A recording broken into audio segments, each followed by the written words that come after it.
So I'm here today on the border of Algonquin Park, close to the Rain Lake access point, just at my Algonquin Park off-grid cabin, which is currently under construction, as you can see. I'm currently redoing my solar system. I'm going to put those on a column and get up 25 feet. So solar system is a little temporary, but what I want to do today is I've just had to replace my solar charge controller, and it was the second one from Midnight Solar that I've had problems with. So this time I've purchased a cheaper unit from China because I've been having better luck with units from China than ones from the States.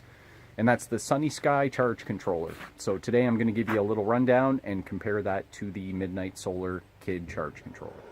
So just moving inside now, here's the unit I purchased, which is the Sunnysky MPPT solar controller. After working with Midnight Solar's Kid charge controller, I really liked it. I was really hesitant. So when my first one fried, I actually replaced it with another one from Midnight Solar. But now that I've purchased this unit, I like this a lot better, and I'll show you why. Alright, so I think you can get a good look at the screen here, and it looks like I am getting some sun right now, so this is a good time to kind of show you. Currently generating about 700 watts or 25 to 26 amps. I'm running a 24 volt system. This unit will automatically work with 48 volt, 24 volt, or 12 volt batteries. That's all auto sensing, so you don't have to do anything, although you can manually configure it. It's got a flashing light to tell you when you're getting a charge. Another light for DC load, which there is the conventional load input on the bottom. I'm not using it because I run my loading straight from the batteries. But that function is there, and it will track how much you use. So just to cycle through a couple of the main screens, and I will dial the light back a bit here so you can still see it. So cycling through the main screens, we've got a status screen that tells you the current temperature, just confirming the battery setup, as well as confirming time, date, and all that good stuff.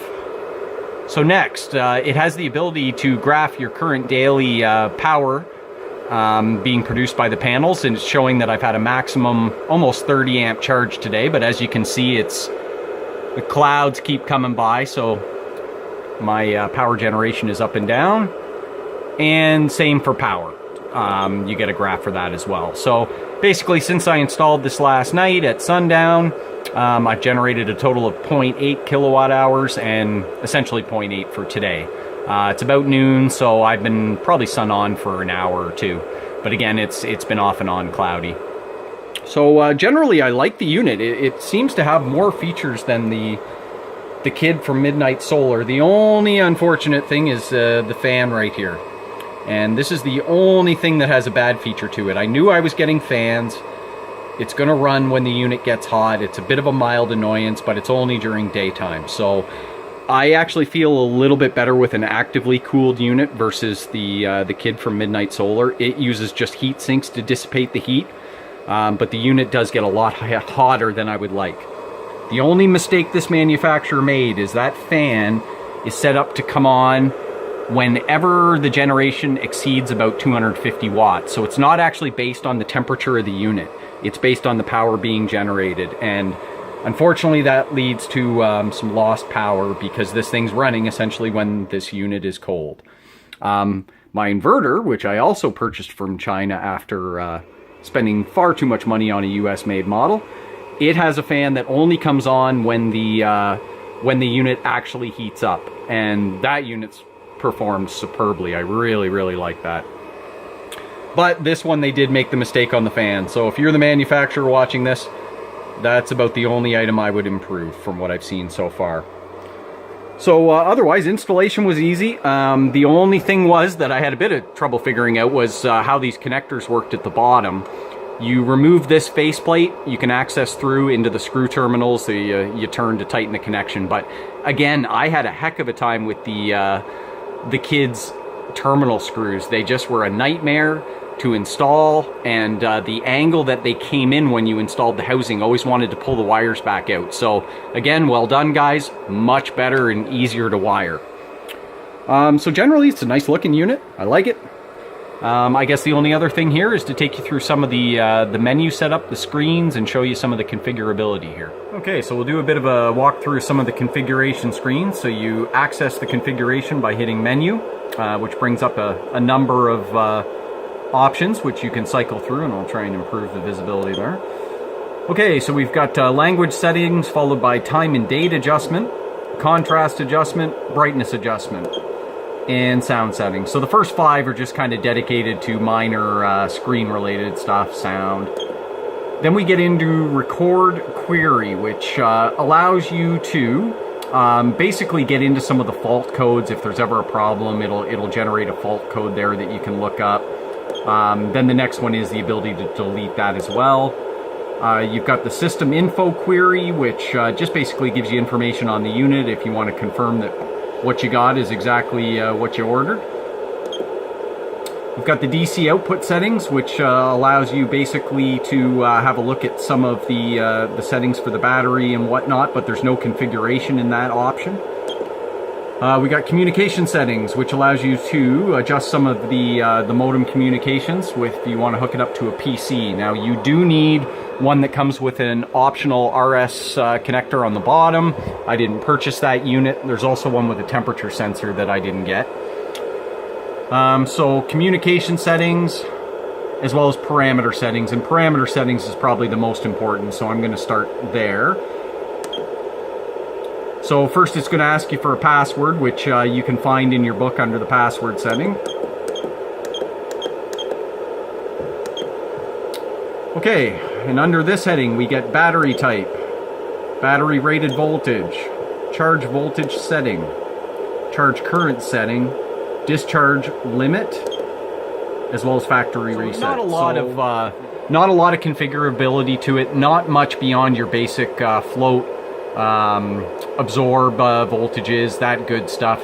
Really, they've left a lot of the items kind of up to the unit to auto perform. So stuff like end amps and a lot of the advanced settings that you get in the kit, you won't get with this unit.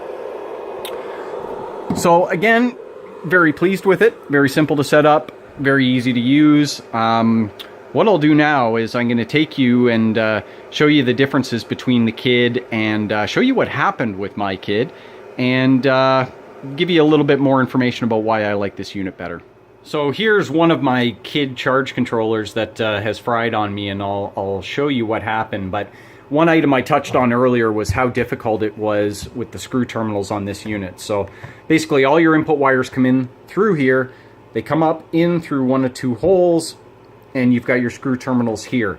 The problem being is that you have to do a pretty tight radius up and in with your wires. If you're using a heavier gauge line, you're using, I think most of mine was 10 gauge for this unit. They don't like to flex that well, and they don't like to go around these bends and in here. So what I found was I had trouble getting enough torque on the screws without over torquing that the wires didn't want to pull out as soon as I installed the unit into the housing, which is this part here. That mounts on the wall, the unit goes in, and then these 4 screws tie it into the unit. So putting the wires in was easy. It was basically installing the unit in the housing without having the wires retract. The reason my kid fried, at least the second one, is still a bit of a mystery, and you can see it here. That fuse terminal has totally melted, and it actually arc welded the remains of the fuse in there. So I can't remove the old part of the fuse, and I can't install a new fuse. So this unit might be still fine. I'm not sure why it was able to blow the fuse and cause this arc welding in there, but not exceed enough to actually blow the fuse. It's a very weird issue. I could have spent some time dealing with support with Midnight Solar, but honestly, with this being the second unit I've had, I really just rather at this point wanted to try some of the other options. So this unit's good. It's got a lot more configurability. It's got a big heat sink, so you don't require an active fan for cooling. You can get mounts for boats in the marine version. That it's a very nice looking unit. The screen's very small. The screens are not detailed, very detailed. It does have a lot more options to configure, but I find how they use these controls to control the menus is a little confusing as well. all in all, it's a very good unit. I don't want to really knock Midnight Solar's products. It's just I personally had bad luck. The first unit I had, when I was using the load system initially, there was a fridge, an old fridge that was tied into the line I was running off the load circuit, and I didn't realize it. And that fridge fired up. It never exceeded the 30 amp rating of the load fuse, but when the motor initially powered up, I don't know if it was signal interference from the motor or if it was something else, but it totally bricked the unit. Within about 2 seconds, the unit never fired up again. And I just assumed that to be my own stupidity with having a fridge running off the load circuit. Even though I didn't exceed the 30 amps that it's rated for, I wouldn't recommend running off the load circuit on these units, at least without knowing why load under 30 amps fried the unit. So they're good units, they're not bad. This runs about, well, I want to say I was close to around $500 Canadian for this unit, maybe a little more. My other unit, on the other hand, was about $260 Canadian. So half the price, so I can buy 2 of those for the price of one of these. Time will tell. Obviously, I'm only 1 day in with the other unit, but we'll see what happens. I will do an update once I get all my new solar panels installed, get my new solar column installed. I'll do an update, and at that point I should have a better idea a month or so down the road how it's the new one's operating. But anyways, thanks for watching, and hope you learned something from this. And if you're thinking about buying the Sunnysky, definitely gets my recommendation.